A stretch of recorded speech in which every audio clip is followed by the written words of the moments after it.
Bonsoir, monsieur. Vous êtes une experte en finance durable, ça tombe bien puisque mardi prochain vous serez en Principauté de Monaco, on le disait.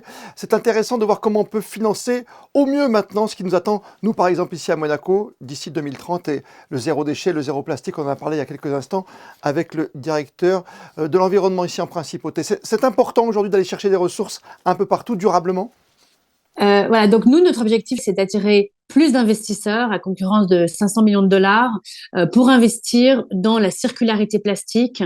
Et donc, essentiellement, il va s'agir de augmenter le recyclage du plastique, d'augmenter la durée de vie du plastique, de pouvoir réutiliser, par exemple, le textile, les packaging ou les emballages, mais aussi augmenter la durée de vie du plastique et trouver des alternatives, des nouveaux matériaux qui sont plus faciles à recycler, qui sont pas forcément produits à base d'énergie fossile, mais par exemple à base de plantes ou d'algues.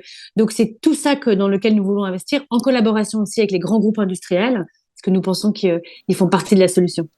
On travaille sur tous les produits qu'on peut trouver dans la nature sans la détériorer, c'est très clair. Oui, parce que évidemment, parfois, c'est une bonne solution d'éviter les déchets.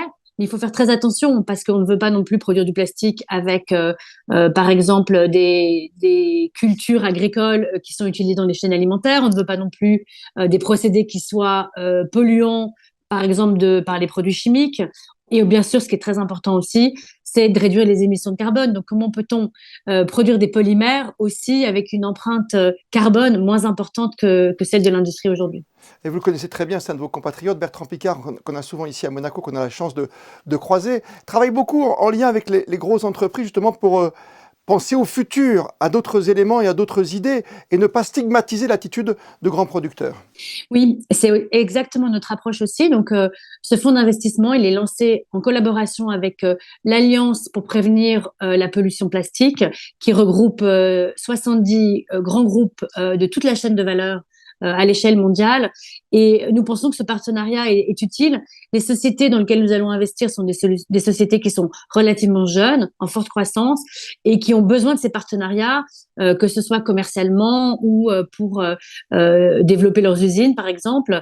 Donc, nous pensons que c'est complémentaire, en fait. C'est complémentaire.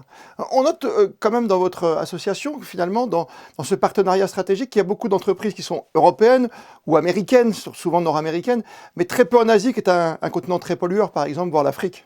Oui, alors on a quelques entreprises, par exemple dans les Philippines, des groupes japonais aussi. Euh, c'est vrai que nous n'aurons pas. Notre focus sera sur l'Europe et les États-Unis parce qu'il y a beaucoup de solutions technologiques, beaucoup d'innovations, beaucoup de capitaux aussi. Mais notre conviction, c'est que en investissant dans ces géographies, à terme, nous aurons aussi un impact sur l'Asie et l'Afrique. Il faut bien commencer quelque part. Et voilà, ça, c'est notre stratégie. C'est pourquoi vous serez présente mardi 17 janvier dans les salons de l'hôtel Novotel en fin de matinée pour cette deuxième grande conférence sur le thème du plastique en principauté. Merci à vous d'avoir été l'une de nos invitées ce soir sur Monaco Info. Merci beaucoup. Bonsoir.